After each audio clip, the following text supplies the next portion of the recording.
어머님까지 들어오시니 이제야 우리 집이 진짜 가족 같아요. 그건 제가 그 집에 들어가던 날 며느리가 제 손을 잡으며 했던 말이었습니다. 그 말을 듣는 순간 저도 모르게 마음이 놓였습니다.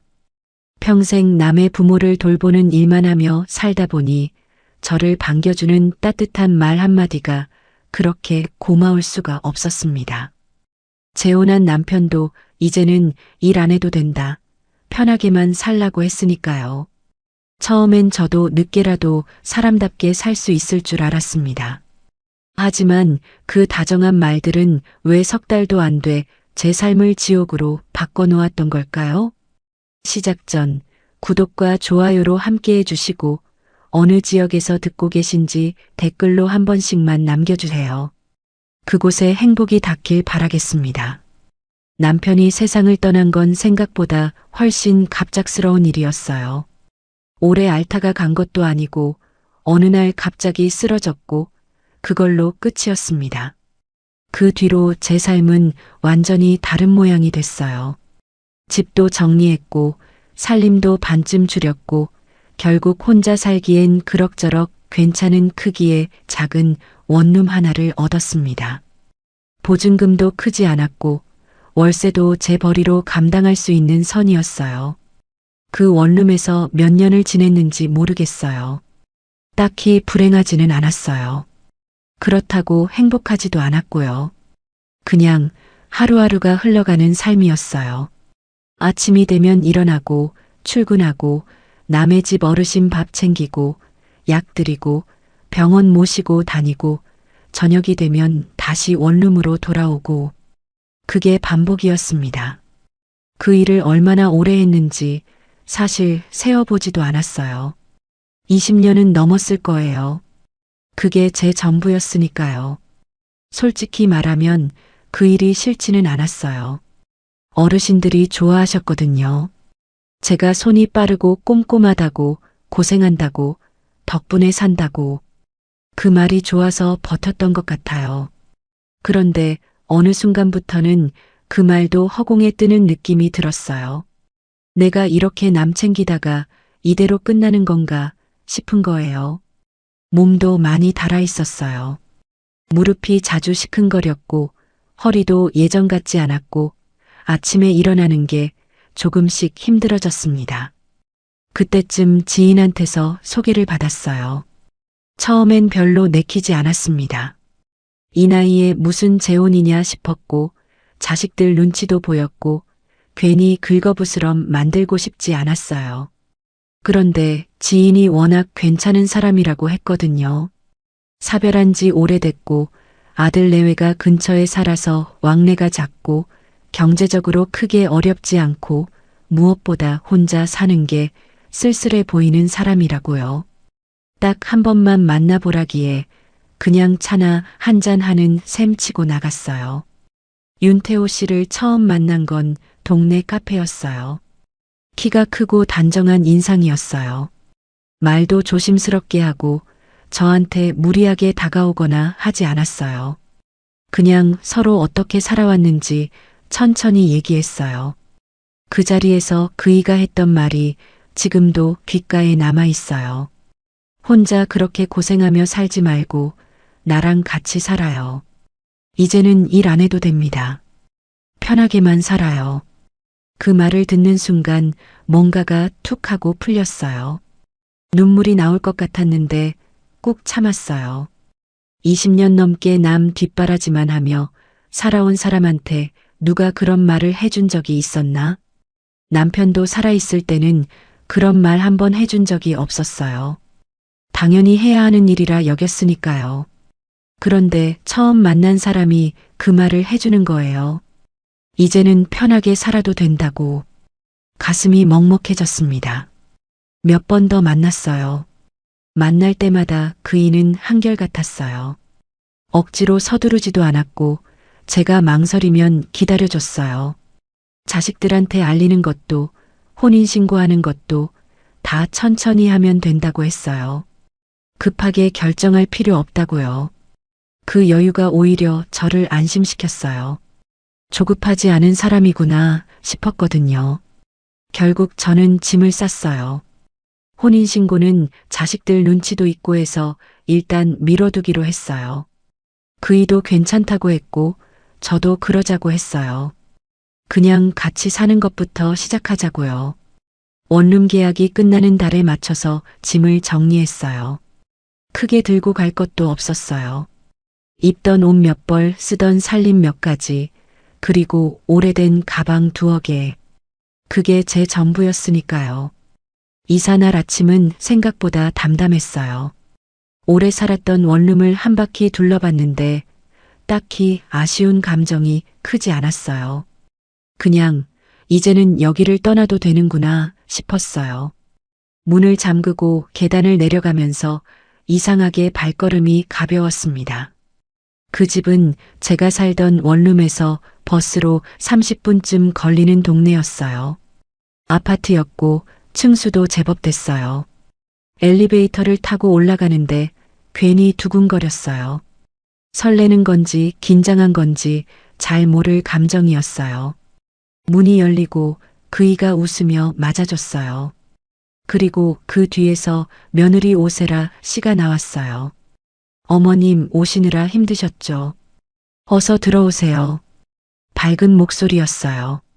말투도 반갑고 싹싹했어요. 저한테 손을 내밀더니 꼭 잡았어요. 어머님까지 오시니 이제야 우리 집이 진짜 가족 같아요. 그 말을 들으면서 저도 모르게 손에 힘이 들어갔어요. 평생 남의 부모 돌보는 일만 하며 살아온 사람이 이제는 누군가한테 가족이 된다는 말을 듣는 거잖아요. 그게 그렇게 감격스러울 수가 없었어요. 목이 약간 잠기는 것 같았습니다. 집 안으로 들어가니 넓었어요. 제가 살던 원룸하고는 비교가 안 됐어요. 거실도 넉넉하고 햇볕도 잘 들고 주방도 깔끔하게 정돈돼 있었어요. 제 방도 따로 마련돼 있었고 새 이불도 깔려 있었어요. 며느리가 미리 다 준비해 둔 거라고 했어요. 감사하다고 했더니 며느리가 손을 내저으며 웃었어요. 가족인데요, 뭐려. 어머님, 편하게 계세요. 그날 저녁은 셋이서 밥을 먹었어요.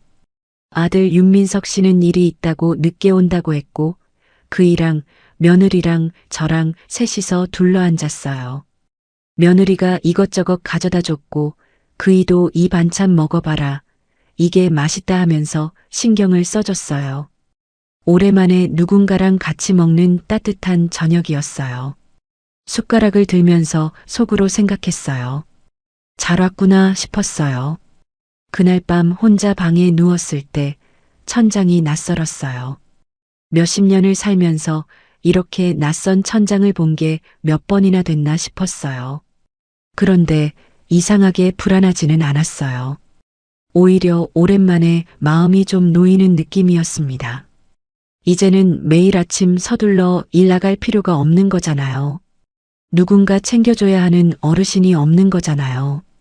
그냥 아침에 일어나서 커피 한 잔 마시고 느긋하게 하루를 시작해도 되는 사람이 된 거잖아요. 그 생각이 참 좋았어요. 별것도 아닌데 그냥 평범한 아침이 그렇게 갖고 싶었던 건지 몰랐어요. 눈을 감으면서 이번엔 진짜 좀 쉬어도 되겠다 싶었습니다. 그런데 그 안도감이 오래가지 않았다는 걸 그때는 아직 몰랐어요. 그 집에서의 첫 아침이 얼마나 오래 이어질 수 있을지, 며느리의 그 반가운 말 뒤에 무엇이 기다리고 있는지 그날 밤에 저는 아무것도 눈치채지 못했습니다. 그 집에서의 첫 아침은 정말 오랜만에 느껴보는 여유였어요. 알람 없이 눈이 떠졌고 서두를 이유가 없었어요. 커튼 사이로 햇볕이 들어오는데 그냥 가만히 누워서 그 빛을 바라봤어요. 이게 뭔가 싶었어요.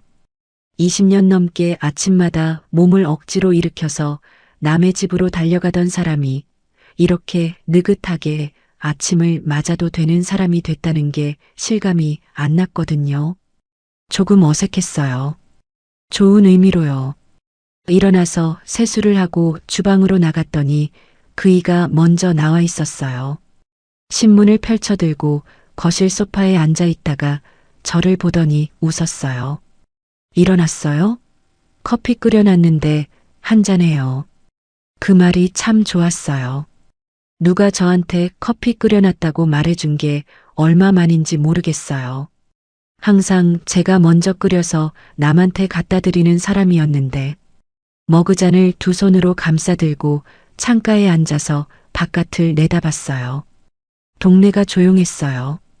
사람들이 출근하러 나가는 시간인데 저는 그냥 여기 이렇게 앉아 있어도 된다는 게 이상하게 죄스럽기도 하고 홀가분하기도 했습니다.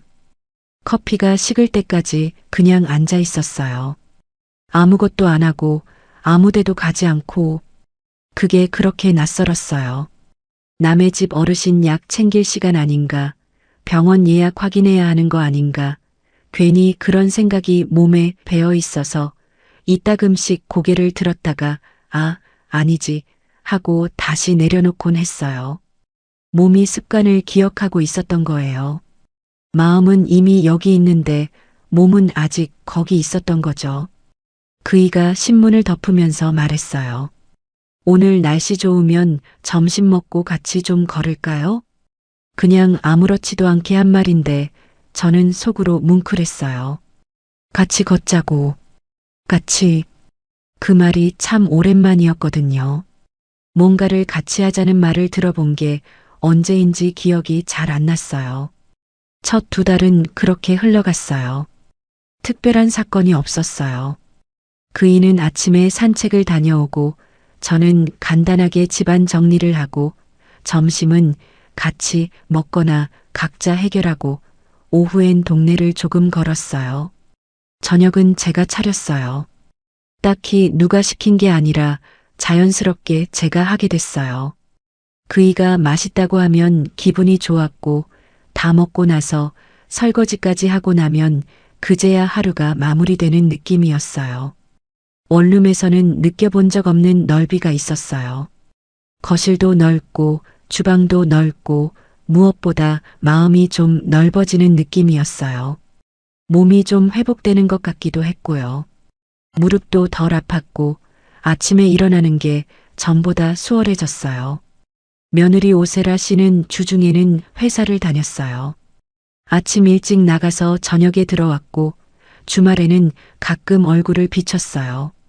올 때마다 뭔가를 들고 왔어요. 과일이라든지 반찬이라든지 음료수 같은 것들이요. 그러면서 꼭 한마디씩 했어요. 어머님, 불편한 건 없으세요?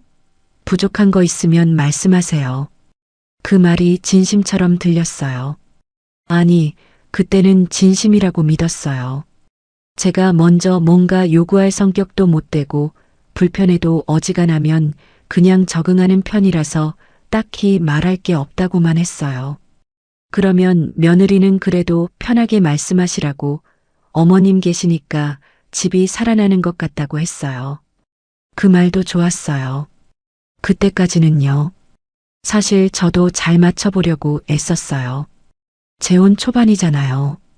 새 식구들한테 잘 보이고 싶고 괜히 어렵고 까다로운 사람처럼 보이기 싫었어요. 그이 눈치도 살폈고 며느리 취향도 파악하려고 했어요.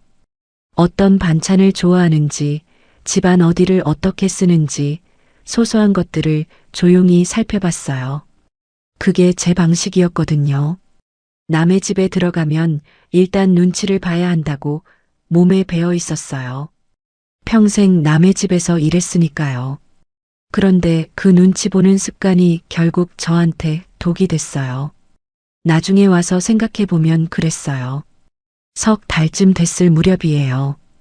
어느 주말 오후 며느리가 집에 왔어요. 평소처럼 뭔가를 들고 왔고 차를 한 잔 마시면서 이런저런 얘기를 하다가 조심스럽게 말을 꺼냈어요. 목소리가 살짝 낮아졌어요. 어머님, 드릴 말씀이 있는데요. 그이는 잠깐 TV를 보러 안방으로 들어갔고 주방 식탁에 며느리랑 저만 마주 앉은 상황이었어요. 나중에 생각해보면 그 상황 자체가 이미 준비된 거였어요. 그이를 자리에서 뜨게 하고 저랑 단둘이서 얘기하는 구조. 그때는 몰랐지만요. 며느리가 찻잔을 두 손으로 감싸주면서 말했어요. 제 친정아버지가 근처 빌라에 혼자 사시거든요. 연세도 있으시고 몸도 좋지 않으셔서 병원을 자주 다니시는데 제가 평일엔 회사를 다니다 보니까 자주 못 뵈거든요. 저는 그냥 듣고 있었어요. 어디로 흘러갈지 아직 몰랐으니까요. 요즘 드시는 게 영 시원찮으신 것 같아서요. 어머님, 혹시 시간 되실 때 아버지한테 죽 같은 거 한 번만 끓여다 주실 수 있을까요? 제가 너무 바빠서요. 한 번만이요. 그 말이 분명히 들렸어요. 딱 한 번만이요. 저는 잠깐 생각했어요. 거절하기가 좀 그랬어요. 재혼한 지 석 달밖에 안 됐고 며느리가 조심스럽게 부탁하는 거잖아요. 가족이 됐으니 이 정도는 도와줄 수도 있지 않나 싶기도 했고요. 무엇보다 죽 한 번 끓여다 주는 게 크게 어려운 일은 아니잖아요. 제가 평생 어르신들 돌보는 일을 해왔으니 오히려 익숙한 일이기도 했고요. 그런데 지금 생각하면 그 익숙함이 문제였어요. 며느리도 그걸 알고 있었던 거예요. 어머님은 원래 이런 일 하시던 분이니까 이 정도는 별거 아니실 거라는 계산이 이미 깔려 있었던 거죠. 그때는 그게 안 보였어요. 그렇게 할게요. 어디 사세요? 며느리 얼굴이 금세 환해졌어요. 고맙다고 몇 번이나 했어요. 주소를 알려줬고 아버지한테는 자기가 미리 연락해두겠다고 했어요. 가족분이 오는 거니까 놀라지 말라고 해두겠다고요. 그 말, 가족분이 오는 거라는 말을 저는 좋게 들었어요. 가족이라는 말이 그때까지는 따뜻하게 들렸으니까요. 다음 날 오전에 죽을 끓였어요. 야채죽으로 했어요. 어르신들이 소화하기 편한 걸로요. 냄비째 들고 가기는 그렇고 해서 밀폐 용기에 담아 비닐봉지에 넣었어요. 버스를 한 정거장 타고 내리니까 빌라가 나왔어요. 오래된 건물이었어요. 계단을 올라가서 초인종을 눌렀더니 안에서 기척이 나다가 문이 열렸어요. 김봉철 씨는 생각보다 작은 분이었어요. 허리가 조금 굽어 있었고 안색이 창백했어요. 저를 보더니 어색한 표정을 지었어요. 세라가 연락을 해뒀는지 그냥 들어오라고 했어요. 안으로 들어가니 작은 거실에 이불이 반쯤 펼쳐져 있었고 약봉지가 탁자 위에 쌓여 있었어요. 혼자 사는 티가 역력했습니다. 싱크대 위에는 라면 봉지가 두어 개 있었고 냉장고 문에는 병원 영수증이 자석으로 붙어 있었어요. 저도 모르게 그 영수증을 눈으로 따라갔어요. 날짜가 제법 촘촘하게 찍혀 있었어요. 병원을 자주 다니신다는 말이 거짓이 아니었던 거예요. 죽을 데워서 상에 차려드렸어요. 드시는 걸 보니까 맛있게 드셨어요. 숟가락을 들기 전에 잠깐 저를 바라보셨는데 그 눈빛이 뭔가 복잡했어요. 고마운 건지 민망한 건지 그냥 익숙해지는 건지. 다 드시고 나서 한마디 하셨어요. 세라 엄마 솜씨랑 비슷하네. 세라 엄마가 돌아가셨다는 건 나중에 알았어요. 그 말이 좀 무거웠어요. 그날은 그렇게 돌아왔어요. 별말 없이 그냥 죽 한 그릇 드시고 제가 나왔어요. 딱 한 번으로 끝날 일인 줄 알았거든요. 그런데 며칠 뒤에 며느리한테 연락이 왔어요. 어머님, 아버지가 이번 주 목요일에 병원 예약이 있는데 혼자 가시기가 좀 힘드신 것 같아서요. 이번 한 번만 같이 가주실 수 있을까요? 저는 오전에 중요한 회의가 있어서 정말 빠지기가 어렵거든요. 이번 한 번만. 또 그 말이었어요. 저는 잠깐 멈췄어요. 그런데 멈춘 게 거절로 이어지지는 않았어요. 죽도 한 번 끓여다 드렸고 이미 한 번 찾아간 사이인데 병원 한 번 더 모시고 가는 게 뭐 대단한 일이겠냐 싶었어요. 그이한테도 말했어요. 세라가 부탁했다고 봉철 씨 병원에 같이 가도 되냐고요. 그이는 가벼운 표정으로 말했어요. 그래요. 잠깐 같이 가줘요. 세라가 바쁜 애잖아. 그 말에 이미 답이 있었던 거예요. 그때 눈치챘어야 했는데. 세라가 바쁘다는 말은 맞는 말이에요. 그런데 그러면 그 빈자리를 제가 채워야 한다는 게 어느새 기정사실이 돼버린 거잖아요. 그이도 며느리도 아무도 그걸 이상하게 생각하지 않았어요. 저만 혼자 잠깐 이상하다 싶었다가 에이 그냥 하지 하고 넘겼어요. 제가 넘겨버렸어요. 병원은 버스로 2정거장이었어요. 봉철 씨 모시고 버스를 탔고 접수를 했고 대기실에 나란히 앉아서 기다렸어요. 이름이 불리면 같이 들어갔어요. 의사 선생님이 이런저런 설명을 하는 동안 봉철 씨는 잘 못 알아들어서 저한테 자꾸 물어봤어요. 저는 설명을 들으면서 중간에 풀어서 다시 얘기해 드렸어요. 처방전 받아서 약국 가는 것도 같이 했고 약 받아서 봉지에 요일이랑 시간 써드리는 것도 했어요.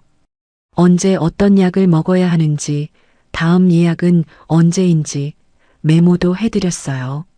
몸이 먼저 움직였어요. 20년 넘게 해온 일이라 그냥 자동으로 됐거든요. 그런데 그 자동이 이 집에서는 덫이었어요. 돌아오는 길에 봉철 씨가 말씀하셨어요. 수고했어요. 딱 그 말만 하셨어요. 고맙다는 말도 미안하다는 말도 아니고 그냥 수고했다고요. 어르신 입장에서는 당연히 누군가가 해줘야 하는 일을 해줬으니 수고했다는 거겠죠. 그런데 그 말투가 좀 걸렸어요. 낯선 사람한테 하는 말이 아니라 의뢰 이 사람이 해줄 거라는 걸 아는 사람한테 하는 말 같았거든요. 저는 그냥 웃으며 집으로 돌아왔습니다. 그 다음 주에 또 연락이 왔어요. 이번엔 식사였어요. 봉철 씨가 밥을 잘 못 챙겨 드신다고 며칠에 한 번씩 반찬 같은 걸 갖다 드리면 어떻겠냐고요. 며느리 목소리는 여전히 조심스러웠어요. 미안하다는 말도 했어요. 정말 감사하다는 말도 했어요. 그런데 거절은 안 됐어요. 이미 2번을 들어준 뒤였거든요. 이미 시작이 돼버린 일이었어요. 제가 들어줄 사람이라는 게 증명된 뒤였어요. 처음엔 이틀에 한 번이었어요. 그 다음엔 하루 걸러 한 번이 됐고 어느 순간부터는 매일이 됐어요. 반찬을 갖다 드리다 보면 자연스럽게 밥까지 차리게 되고 밥 차리다 보면 설거지까지 하게 되고 설거지하다 보면 청소도 눈에 들어오고 그렇게 하나씩 늘어났어요. 아무도 늘리라고 시킨 게 아닌데 저 혼자 감당 범위를 넓혀가고 있었어요. 그게 제 버릇이었어요. 눈에 보이는 걸 못 지나치는 버릇이요. 그때까지도 저는 이걸 부탁이라고 생각했어요.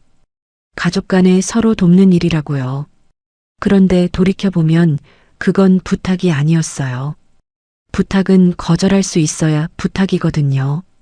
저한테는 거절할 수 있는 분위기가 한 번도 만들어지지 않았어요. 처음부터요. 딱 한 번만이라는 말이 반복되는 동안 저는 한 번도 아니요라고 말하지 못했어요. 그 집에 들어온 지 석 달이 지나고 있었어요. 제가 그 집에서 편하게 지낸 날은 딱 2달이었습니다. 나머지는 이미 시작되고 있었어요. 아주 조용하게, 아주 천천히, 제가 눈치채지 못하는 속도로요. 반찬을 갖다 드리기 시작한 게 언제부터였는지 정확히 기억이 안 나요. 그냥 어느 날 보니까 그게 하루 일과가 돼 있었어요. 아침에 일어나면 냉장고를 열어서 봉철 씨 드릴 거 뭐가 있나 확인하고 없으면 장을 봐야 하나 생각하고 있으면 언제 갖다 드려야 하나 가늠하고 그게 하루의 시작이 됐어요. 제 집 살림이 아니라 봉철 씨 살림이 먼저였어요. 이상하다고 느낀 건 어느 화요일 오전이었어요. 그이랑 같이 점심을 먹으려고 뭘 차릴까 생각하다가 문득 봉철 씨 드린 된장찌개를 먼저 끓이고 있는 저를 발견했어요. 그이 밥보다 봉철 씨 밥이 먼저였던 거예요. 냄비를 들여다보면서 잠깐 멈췄어요. 내가 지금 뭘 하고 있지 싶었거든요. 그런데 이미 찌개가 끓고 있었고 담아서 들고 나가는 게 남은 순서였어요. 그냥 했어요. 그날도 그냥 했어요. 봉철 씨 댁에 들어서면서 느끼는 공기가 바뀌기 시작한 것도 그 무렵이었어요. 처음엔 제가 오면 봉철 씨가 어색한 표정으로 맞아주셨어요. 고마워하시는 게 느껴졌어요. 그런데 어느 날부터는 제가 초인종을 눌러도 문 여는 속도가 느려졌어요. 어서 오세요 라는 말도 줄었고요. 그냥 문이 열리면 제가 들어가는 식이 됐어요. 신발을 벗고 주방으로 가서 뭔가를 하고 봉철 씨는 거실 소파에 앉아서 TV를 보고 계셨어요. 제가 오는 게 익숙해지신 거예요. 당연해진 거예요. 그게 참 묘하게 불편했어요. 고마워하는 사람한테 뭔가를 해드리는 건 그래도 보람이 있거든요. 그런데 당연하게 받는 사람한테 해드리는 건 달라요. 몸은 똑같이 움직이는데 마음이 달라요. 뭔가 자꾸 빠져나가는 느낌이랄까요? 억울하다는 말까지는 아닌데 그렇다고 괜찮다는 말도 아닌 그 어딘가의 감정이었어요. 며느리한테서 연락이 오는 패턴도 바뀌었어요. 처음엔 부탁드려도 될까요? 라고 물어봤는데 어느 순간부터는 어머님, 이번 주 목요일에 아버지 진료가 있거든요. 라고 그냥 통보하듯 말하기 시작했어요. 물음표가 없어진 거예요. 제가 들어줄 거라는 걸 전제로 깔고 얘기하는 거였어요. 저도 딱히 아니요라고 하지 않았으니까요. 그러니까 당연히 그렇게 된 거겠죠. 알면서도 또 그냥 했어요. 진료 동행이 한 달에 한두 번에서 3번, 4번으로 늘었어요.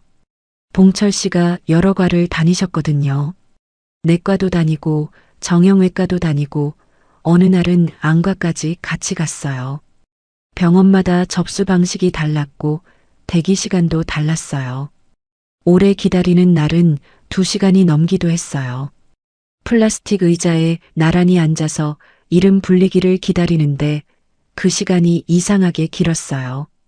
봉철 씨랑 크게 할 얘기도 없고 그렇다고 자리를 비울 수도 없고 그냥 앉아 있었어요. 손을 무릎 위에 얹고 번호판을 바라보면서요. 그 시간이 쌓이면서 제 오전이 통째로 없어졌어요. 봉철 씨 댁에 갔다 오면 점심이었고 점심을 먹고 나면 오후였어요. 오후에는 그이랑 산책을 나가거나 집안 정리를 했어요. 저를 위한 시간이라고 할 수 있는 게 하나도 없었어요. 그이한테 편하게 살자고 해서 왔는데 정작 제 시간은 없었어요.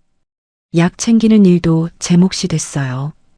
봉철 씨가 드시는 약이 여러 가지였거든요. 아침에 먹는 거, 점심에 먹는 거, 저녁에 먹는 거가 다 달랐어요. 처음엔 봉지에 써드리는 것만 했는데 어느 순간부터는 요일별로 칸이 나뉜 약통에 미리 나눠 담아드리게 됐어요. 그게 더 편하실 것 같아서요. 또 그 버릇이 나온 거예요. 눈에 보이면 그냥 해버리는 버릇이요. 약통 정리를 처음 해드린 날 봉철 씨가 그걸 보더니 이렇게 말씀하셨어요. 편하겠네. 그게 전부였어요. 수고했다는 말도 없었어요. 그냥 편하겠다고요. 그 말을 듣는 순간 손이 잠깐 멈췄어요. 그런데 아무 말도 안 했어요.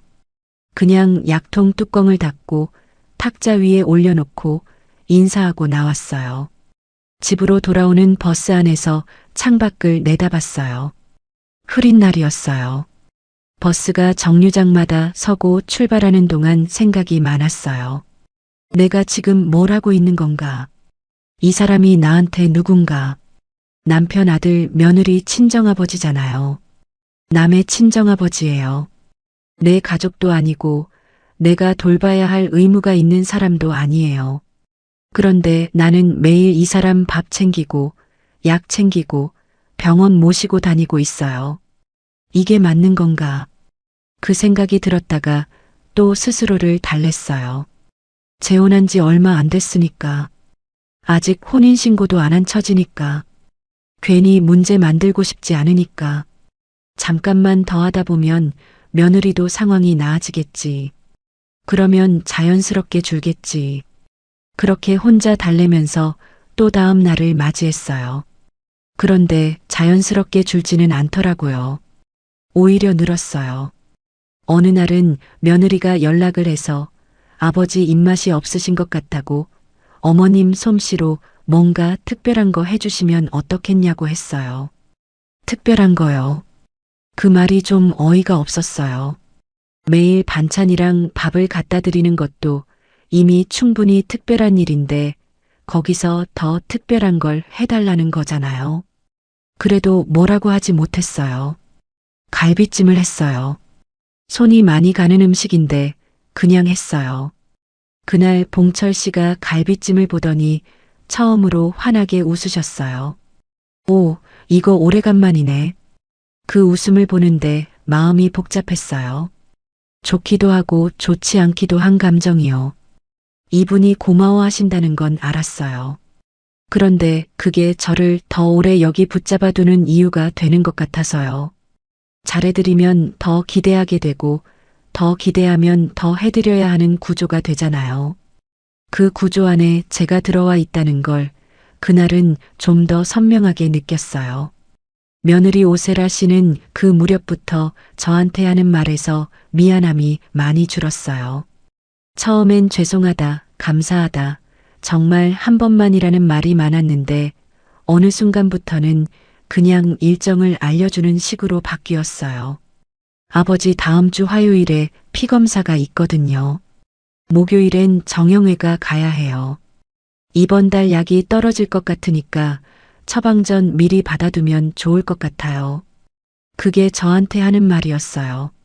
마치 스케줄을 공유하듯이요. 저는 그 말을 들으면서 속으로 이상하다는 생각이 분명히 들었어요. 분명히 들었는데 그게 입 밖으로 나오지를 않았어요. 왜 그랬을까 지금도 생각해요. 아마도 이 집에서 제 자리가 아직 불안했던 것 같아요. 혼인신고도 안 한 상태고 그이한테 완전히 기댈 수 있는 사이인지도 확신이 없었고 며느리랑 사이가 틀어지면 이 집에서 제가 설 자리가 없어질 것 같다는 막연한 두려움이 있었거든요. 그 두려움이 제 입을 막았어요. 그이는 어떠셨냐고요? 그이는 잘 몰랐어요. 아니, 정확히는 몰랐다기보다 알려고 하지 않았던 것 같아요. 봉철 씨 댁 다녀왔다고 하면 수고했다고는 했어요. 그런데 거기서 끝이었어요. 자주 가는 거 힘들지 않냐고, 그게 맞는 건지 한번 얘기해 보자고, 그런 말은 한 번도 없었어요. 그의 눈에는 아마 제가 잘 해내고 있는 것처럼 보였을 거예요. 투정 한 번 안 부리고 피곤하다는 말 한 번 안 하고 다녀왔으니까요. 그러니까 괜찮은 줄 알았겠죠. 괜찮지 않다는 말을 왜 못했냐고요. 말하려고 했어요. 몇 번은요. 저녁 먹고 나서 그이랑 거실에 앉아 있을 때 입까지 올라왔어요. 그런데 막상 말을 시작하려면 어디서부터 시작해야 할지를 몰랐어요. 봉철 씨 댁 가는 게 싫다고, 며느리 부탁이 부담스럽다고, 그 말을 하면 그이가 어떻게 받아들일지, 며느리 귀에 들어가면 어떻게 될지, 그게 먼저 걱정됐어요. 그래서 또 삼켰어요. 그날도 그 다음 날도 삼키고 삼키다 보니까 어느새 그게 당연한 일이 됐어요. 며느리는 어느 날 그이 앞에서 이런 말을 했어요. 아버지, 어머님이 원래 어르신들 잘 챙기시잖아요. 아버지 덕분에 저희도 얼마나 마음이 놓이는지 몰라요. 그이가 흐뭇한 표정으로 고개를 끄덕였어요. 저는 그 자리에서 웃었어요. 고맙다는 말도 했어요. 그런데 속으로는 달랐어요. 원래 어르신들 잘 챙기신다는 말, 그 말이 칭찬인지 이용인지 그 경계가 흐릿해지는 순간이었어요. 저의 오랜 경력이 이 집에서는 제가 이 일을 맡아야 하는 이유가 됐거든요. 잘한다는 게 해야 한다는 말로 바뀌어 있었어요. 그때부터였어요. 제가 이 집에 아내로 들어온 건지 아니면 다른 이름으로 불리는 무언가로 들어온 건지 그 질문이 머릿속에서 사라지지 않기 시작한 게요. 참는데도 한계가 있더라고요. 사람이 그래요. 한 번 참으면 두 번이 되고 두 번 참으면 세 번이 되는데 어느 순간 그 무게가 임계점을 넘어요. 소리 지르거나 울거나 하는 게 아니에요. 그냥 어느 날 아침에 눈을 떴는데 더는 안 되겠다는 생각이 딱 들어요. 더 이상 이걸 혼자 안고 있으면 안 되겠다는 거요. 그날이 그랬어요. 아침에 일어나서 주방에 섰는데 손이 멈췄어요. 냉장고를 열려다가 그냥 손을 내렸어요. 봉철 씨 드릴 거 뭐가 있나 확인하는 게 아침 첫 번째 일이 된 지 꽤 됐는데 그날은 그 손이 안 올라갔어요. 그냥 식탁 의자에 앉아서 한참 멍하니 있었어요. 창밖에 해가 올라오고 있었어요. 맑은 날이었어요. 그런데 그 맑음이 하나도 반갑지 않았어요. 그이가 일어나서 주방으로 나왔어요. 저를 보더니 아직 안 차렸냐고 했어요. 밤 얘기였어요. 저는 그냥 앉아 있었어요. 오늘 좀 얘기하고 싶다고 했어요. 그이가 의자를 당겨서 맞은편에 앉았어요. 표정이 가볍지는 않았어요. 뭔가 눈치를 챈 것 같기도 했어요. 숨을 한번 고르고 말을 시작했어요. 저 요즘 생각이 많아요. 그이가 말없이 저를 봤어요. 처음에 여기 들어올 때 이제 일 안 해도 된다고 하셨잖아요. 편하게 살자고요. 그 말 믿고 왔거든요. 근데 지금 제가 어떻게 살고 있는지 아세요? 그이가 천천히 말했어요. 힘들어요? 힘들냐고요. 그 말이 좀 막막했어요. 힘들다 안 힘들다의 문제가 아니었거든요. 옳다 그르다의 문제였어요. 저는 좀 더 직접적으로 말했어요. 세라 씨 친정아버지 병원 동행, 밥 챙기기, 약 정리, 이게 다 제 일이 돼 있어요. 아침에 일어나면 그분 드릴 거 먼저 생각하고 하루 일과가 그분 중심으로 돌아가고 있어요. 저는 이게 이상하다고 생각해요. 제가 왜 며느리 친정아버지 병수발을 들어야 하는 건지 모르겠어요. 말하고 나니까 가슴이 좀 후련했어요. 드디어 꺼냈다 싶었어요. 그이가 뭔가 미안해할 줄 알았어요. 아, 내가 몰랐네. 세라한테 얘기해야겠다. 그런 반응이 올 줄 알았어요. 그런데 그이는 잠깐 생각하더니 이렇게 말했어요. 당신은 지금 밖에 일 안 하잖아요. 그 말이 첫 마디였어요. 저는 순간 뭔가가 멈추는 느낌이 들었어요. 계속 들었어요. 원래 이런 일 해봤으니까 그 정도는 잘하는 거 아니에요? 세라도 회사 다니는데 집에 있는 사람이 좀 도와줄 수도 있지. 손이 식탁 위에 놓여 있었어요. 그 손을 내려다 봤어요. 손가락이 가만히 있는데 안에서 뭔가가 흔들리는 것 같았어요. 그이가 계속 말했어요. 사돈 어른이신데 며느리 친정아버지인데 그 정도 못 챙겨줘요? 당신이 이런 일 힘든 사람이에요? 이런 일 힘든 사람이에요. 그 말을 천천히 되씹었어요. 제가 평생 어르신 돌보는 일을 해왔으니까 이 일도 당연히 할 수 있는 사람이라는 거잖아요. 잘한다는 게 해야 한다는 말이 된 거잖아요. 직업이 제 의무가 된 거잖아요. 목이 뭔가 올라오는 것 같았는데 삼켰어요. 차분하게 말했어요. 그게 아니에요. 제가 못하는 게 아니라 이게 맞는 건지를 묻는 거예요. 저는 세라 씨 친정아버지한테 아무 관계가 없는 사람이에요. 가족도 아니고 의무도 없어요. 근데 지금 그분 살림을 제가 다 맡고 있잖아요. 그이가 잠깐 입을 다물었어요. 그러더니 이렇게 말했어요. 그래도 같은 동네 살면서 가까이 있는데 그 정도는 할 수 있지 않아요? 세라도 고마워하잖아요. 세라가 고마워한다는 말. 저는 그 말을 듣는 순간 모든 걸 알아버렸어요. 그이한테 이 상황은 문제가 아니었어요. 아내가 며느리 친정아버지 병수발을 드는 게 그의 눈에는 그냥 가족 간에 잘 지내는 일이었던 거예요. 제가 힘들다는 게 실감이 안 됐던 거예요. 아니면 실감하고 싶지 않았던 거거나요. 밖에 일 안 하잖아요. 그 말이 자꾸 머릿속에서 맴돌았어요. 그이가 처음에 한 말, 일 안 해도 된다는 말. 그 말의 진짜 뜻이 그제야 풀렸어요. 돈 벌러 밖에 나가지 않아도 된다는 말이었던 거예요. 대신 집 안에서, 집 안팎에서 필요한 건 다 해도 되는 사람이라는 뜻이었던 거예요. 쉬게 해주겠다는 약속이 아니라 다른 형태의 노동을 해줘도 된다는 기대였던 거예요. 그이는 나쁜 사람이 아니에요. 그게 더 힘들었어요. 아기가 있었으면 오히려 화를 내기가 쉬웠을 거예요. 그런데 그이는 진짜 이상하다고 생각하지 않았어요. 집에 있는 사람이 이 정도는 해줄 수 있지, 라는 게 그이한테는 너무나 당연한 생각이었던 거예요. 그 당연함이 저한테는 벽이었어요. 저는 더 말하지 않았어요. 해봤자 같은 말이 돌아올 것 같았거든요. 일어나서 주방으로 갔어요. 밥을 차렸어요. 밥을 먹는 동안 그이랑 저랑 말이 없었어요. 수저 소리만 났어요. 그이는 다 먹고 나서 잘 먹었다고 하고 거실로 나갔어요. 저는 설거지를 했어요. 물소리를 들으면서 멍하니 서 있었어요. 설거지를 마치고 행주로 손을 닦으면서 생각했어요. 이 집에서 내 자리가 어디인가?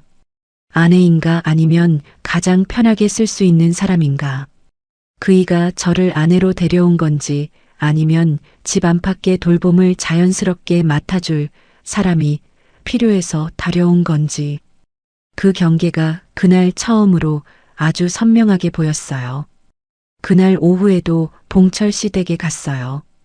약통 채워드릴 날이었거든요. 계단을 올라가면서 발이 무거웠어요. 문을 두드리고 들어가고 약을 정리했어요.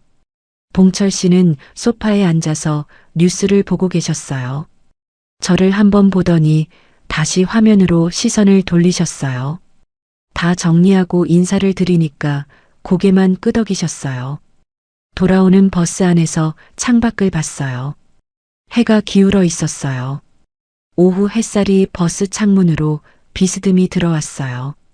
그 빛이 제 손등 위에 떨어졌어요. 저는 그 손을 오래 내려다봤어요. 이 손이 평생 남을 돌봤어요. 남의 부모 밥 챙기고 약 드리고 병원 모시고 다니고. 그게 일이었을 때는 그래도 괜찮았어요. 일이었으니까요. 퇴근하면 끝이었고 월급이 나왔고 제 시간이 있었어요. 그런데 지금은 일도 아니고 퇴근도 없고 월급도 없고 제 시간도 없어요. 그러면서 집에 있는 사람이니까 당연히 해도 된다는 말을 듣고 있어요. 그이한테 기대했던 게 너무 컸던 건지도 모르겠어요. 편하게 살자는 말 한마디에 마음이 흔들려서 짐을 쌌는데 그 말의 무게가 제가 생각한 것과 달랐던 거잖아요. 그이는 그 말을 하면서 자신도 진심이었을 거예요. 그런데 그이가 말한 편함과 제가 꿈꾼 편함이 전혀 다른 편함이었던 거예요. 저는 더는 아무 말 없이 기다려줄 수 없겠다는 걸 그날 알았어요. 참으면 해결이 되는 게 아니라는 것도요. 그이가 먼저 알아채주길 기다렸는데 그이는 알아채지 못했어요. 알아채려 하지 않았어요. 뭔가를 결심한 건 아니었어요. 그냥 이제는 이 집에서 뭔가가 달라져야 한다는 생각이 처음으로 단단하게 자리를 잡은 날이었어요. 그 단단함이 무엇으로 이어질지는 아직 몰랐지만요. 그날 이후로 저는 조용히 달라졌어요. 겉으로는 티가 안 났을 거예요. 밥도 차렸고 봉철 씨 댁도 갔고 약도 챙겼어요. 그런데 속이 달라졌어요. 예전엔 이게 언젠가는 나아지겠지 하고 막연하게 기다렸다면 그날 이후론 그 기다림이 없어졌어요. 대신 눈이 떠졌어요. 보이지 않던 것들이 보이기 시작했어요. 며느리가 연락해 오는 방식이 보였어요. 항상 제가 바쁠 것 같지 않은 시간대를 골라서 연락했어요. 오전 10시쯤이라든지 오후 2시쯤이라든지 그이가 산책 나간 사이거나 제가 혼자 집에 있을 때였어요. 그이가 옆에 있을 때는 잘 연락하지 않았어요. 그것도 계산이었는지는 모르겠어요. 그런데 패턴이 있었어요. 봉철 씨 댁에 갔을 때 느끼는 것들도 달리 보이기 시작했어요.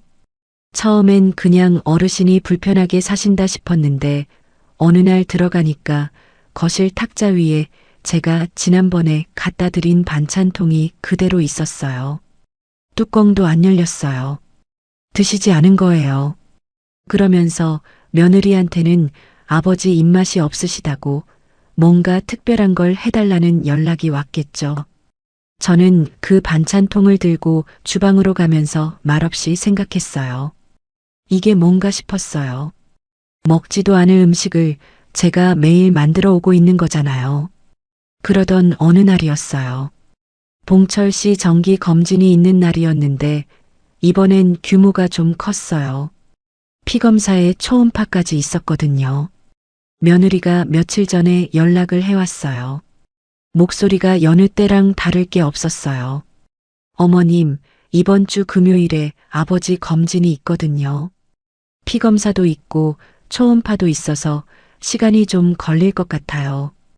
어머님이 같이 가주시면 아버지가 훨씬 편하실 것 같아서요. 같이 가주시면 아버지가 편하실 것 같다는 말이었어요. 저를 배려하는 말이 아니라 봉철 씨를 배려하는 말이었어요. 저는 그 말을 듣는 순간 뭔가가 올라왔는데 꼭 눌렀어요. 알겠다고 했어요. 이번이 마지막이라는 생각을 하면서요. 금요일 아침에 일어나서 준비를 했어요. 병원이 조금 큰 곳이었어요. 버스를 2번 갈아타야 했어요. 봉철 씨 댁에 먼저 들러서 함께 나섰어요. 봉철 씨는 외출 준비를 하고 현관에 서 계셨어요. 저를 보더니 가시죠 하셨어요. 반갑다거나 고맙다는 말은 없었어요. 그냥 당연히 같이 가는 사람, 그 정도였어요. 병원은 붐볐어요. 접수를 하고 번호표를 뽑고 대기실에 앉았어요. 봉철 씨 옆에 나란히 앉아서 번호가 불리길 기다렸어요. 피검사를 먼저 했고 결과 나오는 시간 동안 또 기다렸어요. 그 다음엔 초음파실로 이동했어요. 초음파는 보호자가 같이 들어가기가 어렵다고 해서 밖에서 기다렸어요. 플라스틱 의자에 앉아서 복도를 바라봤어요. 사람들이 지나다녔어요. 흰 가운을 입은 사람들, 보호자처럼 보이는 사람들, 혼자 온 어르신들. 저는 여기서 뭔가 싶었어요. 초음파가 끝나고 나서 진료실로 들어갔어요. 의사 선생님이 검사 결과를 설명해 주셨어요. 봉철 씨는 중간에 잘 못 알아들어서 저한테 자꾸 물어봤어요. 저는 설명을 들으면서 풀어서 다시 전달했어요. 다음 예약 날짜도 잡았고 추가로 먹어야 하는 약도 확인했어요. 처방전 받아서 원무가 가고 수납하고 약국으로 이동했어요. 약국에서 기다리는 동안 봉철 씨가 피곤하다고 하셔서 의자에 앉으시라고 했어요. 약을 받아서 어떻게 먹는지 다시 한번 확인하고 봉지에 표시했어요. 시계를 보니까 오전에 나와서 벌써 2시간 가까이 지나 있었어요. 그 시간 동안 며느리한테서는 연락이 없었어요. 괜찮으시냐고, 다 됐냐고, 아무것도요. 약국을 나와서 봉철 씨랑 병원 로비로 나왔어요. 그때 입구 쪽에서 익숙한 얼굴이 보였어요. 오세라 씨였어요. 손에 커피 2잔을 들고 들어오고 있었어요. 저를 보더니 환하게 웃었어요. 어머님, 다 끝나셨어요? 제가 조금 일찍 빠져나왔어요. 조금 일찍 빠져나왔다고요. 접수부터 피검사, 초음파, 진료, 약국까지 2시간을 꽉 채운 뒤에 나타난 거잖아요. 커피를 내밀었어요. 웃으면서요. 어머님이 이런 건 저보다 훨씬 잘하시니까 믿고 맡겼어요. 얼마나 든든한지 몰라요. 그 말을 듣는 순간이었어요. 믿고 맡겼다는 말. 잘하시니까 맡겼다는 말. 그게 칭찬으로 포장된 말이라는 걸 그 순간 너무 선명하게 알아버렸어요. 저는 며느리가 해야 할 일을 대신 해준 게 아니었어요. 며느리가 자기 몫을 제 손에 얹어둔 거였어요. 처음부터요. 한 번만이라는 말로 시작해서 어머님이 더 잘하시니까 라는 말로 굳혀온 거였어요. 커피를 받지 않았어요. 손을 거두면서 말이 나왔어요. 미리 생각하고 한 말이 아니었어요. 그냥 나왔어요. 세라 씨, 저 여쭤볼 게 있어요. 목소리가 생각보다 차분했어요. 며느리가 눈을 마주쳤어요. 봉철 씨는 옆에 서 계셨어요. 로비에 사람들이 오가고 있었어요. 제가 왜 여기 있어야 하는 건지 모르겠어요. 며느리가 표정이 굳었어요. 며느리 친정아버지 검진을 왜 제가 처음부터 끝까지 다 해야 하는 건지요. 접수부터 진료 설명, 약 받는 것까지 다요. 세라 씨는 나중에 커피 들고 오시고요. 목소리가 떨리지 않았어요. 오히려 이상하게 고요했어요. 오랫동안 눌러뒀던 게 이제 천천히 나오는 느낌이었어요.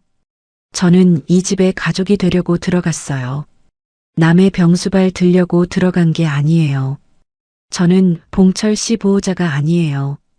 며느리 눈이 흔들렸어요. 그러더니 목소리가 살짝 높아졌어요. 어머님, 저는 그런 뜻으로 한 게 아니에요. 어머님이 워낙 잘해주시니까 감사한 마음의 한 말이었는데 그게 그렇게 들리셨어요? 감사한 마음이요. 그 말이 나오자 옆에 있던 봉철 씨가 자리를 피하시려는 기색이 보였어요. 로비 의자 쪽으로 걸어가셨어요. 며느리는 작은 목소리로 말했어요. 어머님, 여기서 이러시면 곤란해요. 아버지도 계시고 사람들도 많은데, 사람들 많은 데서 이러시면 곤란하다는 말. 그게 저한테 하는 말이었어요. 제가 이상한 사람이 되는 구조였어요. 며느리가 살짝 울먹이는 표정을 지으면서 주변 눈치를 살폈어요. 지나가던 사람 몇 명이 슬쩍 봤어요. 저는 목소리를 낮췄어요. 더 또렷하게 말했어요. 곤란한 게 뭔지 저는 달리 생각해요.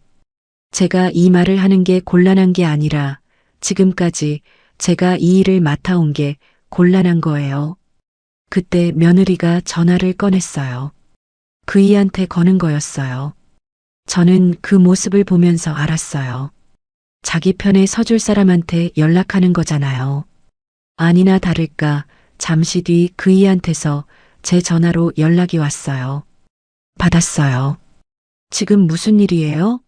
세라한테 연락 왔는데. 저는 짧게 말했어요. 나중에 얘기해요. 전화를 끊었어요.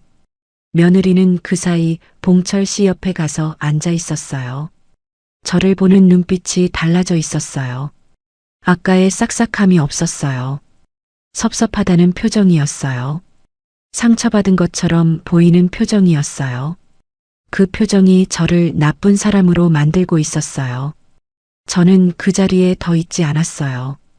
봉철 씨한테 인사를 드렸어요. 어르신, 오늘 검진 잘 마치셨어요. 들어가세요. 봉철 씨는 저를 한번 보셨다가 고개를 돌리셨어요. 며느리는 말이 없었어요. 저는 병원 입구를 나왔어요. 밖에 나오니까 바람이 불었어요.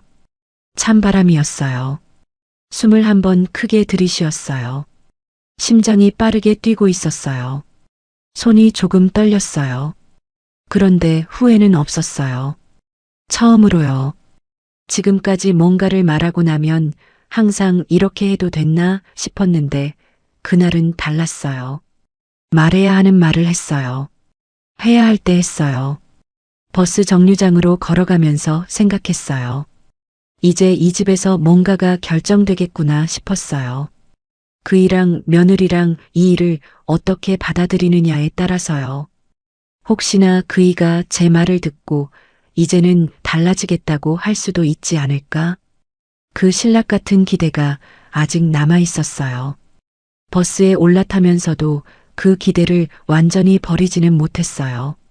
그 기대가 얼마나 오래 남아 있었는지는 그날 저녁이 답을 줬어요. 버스에서 내려 집으로 돌아오는 길이 평소보다 길게 느껴졌어요. 발걸음이 무거운 게 아니었어요. 오히려 이상하게 가벼웠어요. 그런데 머릿속이 조용했어요. 보통 뭔가 일이 생기면 이렇게 했어야 했나, 저렇게 말했어야 했나, 자꾸 되감기를 하는데 그날은 그게 없었어요. 그냥 걸었어요. 바람이 불었고 나뭇잎이 흔들렸고 저는 그걸 보면서 걸었어요. 현관문을 열고 들어가니까 그이가 거실에 앉아 있었어요. 저를 보는 표정이 좋지 않았어요. 이미 며느리한테 뭔가를 들은 얼굴이었어요. 저는 신발을 벗고 들어가서 소파에 앉았어요. 먼저 말을 꺼내지 않았어요. 그이가 먼저 했어요. 오늘 병원에서 세라한테 그랬어요? 저는 고개를 끄덕였어요. 세라가 많이 속상해했어요. 사람들 있는 데서 그러면 어떡해요? 속상해했다는 말. 저는 잠깐 그이를 바라봤어요.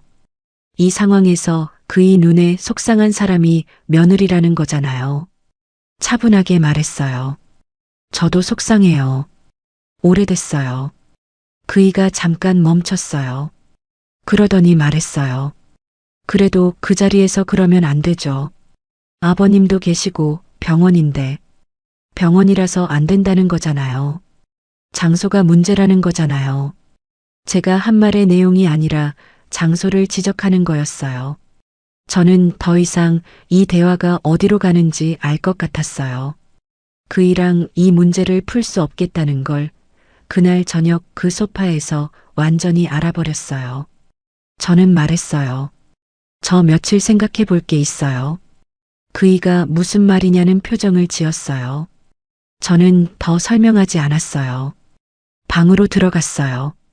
문을 닫고 침대에 앉았어요. 방 안이 조용했어요. 창밖에 해가 지고 있었어요. 노을이 들어오는 창을 한참 바라봤어요. 그날 밤 잠이 오지 않았어요. 천장을 보면서 생각했어요. 이 집에 들어온 날 밤도 이렇게 천장을 봤는데 그날은 설레면서 봤어요. 그런데 지금은 달랐어요. 설렘이 아니라 정리하는 마음으로 바라보고 있었어요. 생각을 하나씩 꺼냈어요. 이 집에서 제가 뭘 얻었나? 넓은 공간이요. 혼자 밥 안 먹어도 되는 저녁이요. 그런데 그게 전부였어요. 제 시간은 없었어요. 제 의사는 없었어요. 매일 아침 봉철 씨 앞부터 생각해야 했고 병원 날짜를 외워야 했고 약통을 채워야 했어요. 그게 아내의 삶이 아니었어요. 이름만 다른 노동이었어요. 이 집에 들어오기 전에 살던 원룸이 떠올랐어요. 좁고 낡았어요. 겨울엔 외풍이 들어왔고 여름엔 햇볕이 너무 들어서 더웠어요. 그런데 거기서는 아침에 일어나면 제 하루였어요. 오늘 뭘 먹을까? 오늘 어디를 걸을까? 그게 제 결정이었어요. 누구 밥부터 생각하지 않아도 됐어요. 좁아도 제 것이었어요. 다음 날 아침에 일어나서 그이한테 말했어요. 조용하게, 차분하게요. 전화 가려고요. 그이가 밥 먹다가 숟가락을 내려놓았어요. 무슨 소리예요? 어디를? 원룸 다시 구해볼 거예요. 여기 있는 게 맞지 않는 것 같아요. 그이 표정이 굳었어요. 설마 하는 얼굴이었어요. 저는 진심이라는 걸 표정으로 보여줬어요. 흥분하지 않았어요. 울지도 않았어요. 그냥 말했어요. 저는 이 집에 아내로 들어왔는데 아내로 있지 못했어요.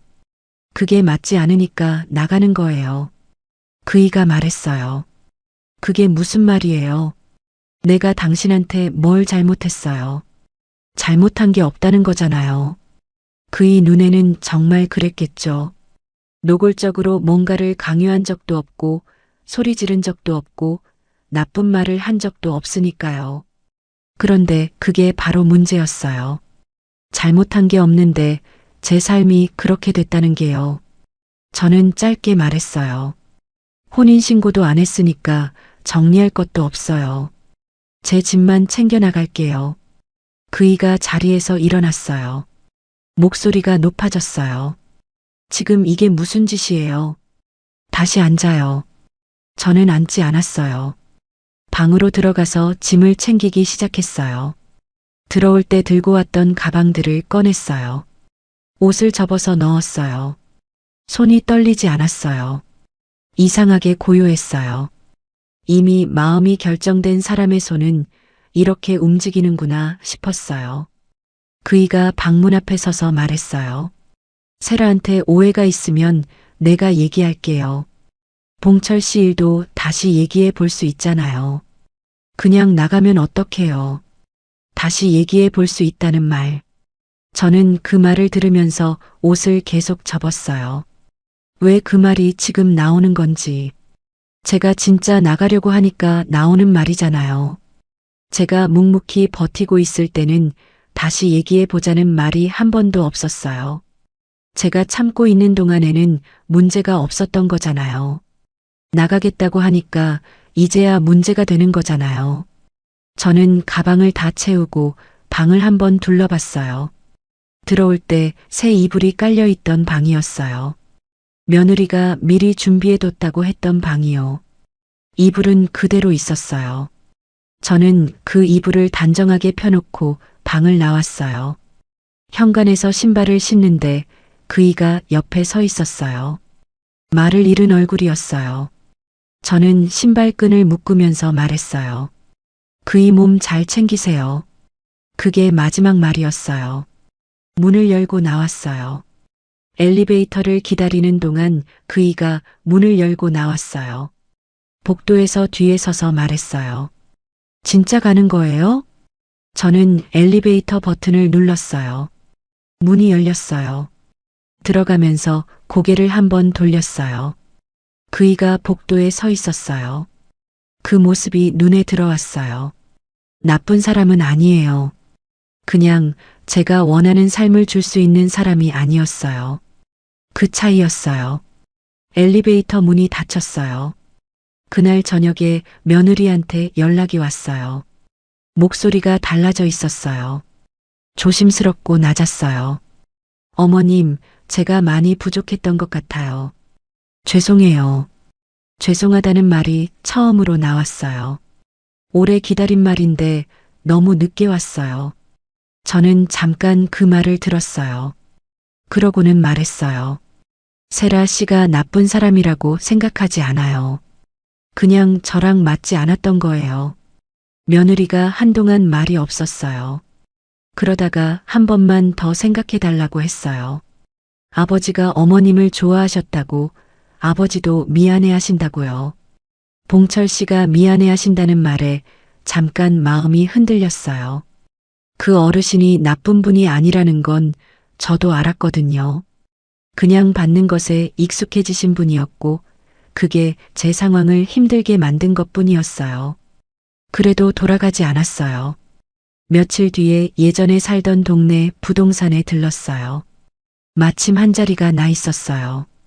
보증금이 얼마 안 됐고 월세도 감당할 수 있는 선이었어요. 작은 방이었어요. 창문이 하나였고 햇볕이 오전에만 들어왔어요. 그런데 들어서는 순간 숨이 쉬어졌어요. 이상하게 편했어요. 계약했어요. 이삿날 짐을 들고 올라가면서 계단이 삐걱거렸어요. 오래된 건물이라 그랬어요. 방문을 열고 안으로 들어갔어요. 텅 비어 있었어요. 바닥이 차가웠어요. 창문을 열었더니 바람이 들어왔어요. 그 바람이 방 안을 한 바퀴 돌았어요. 저는 가방을 내려놓고 그 자리에 서서 바람을 맞았어요. 울지 않았어요. 슬프지 않았어요. 이상하게 담담했어요. 그날 저녁은 혼자 먹었어요. 편의점에서 삼각김밥 2개랑 두부찌개를 사왔어요. 플라스틱 수저로 먹었어요. 넓은 식탁도 없었고 누가 차려준 밥도 아니었어요. 그런데 그 밥이 이상하게 맛있었어요.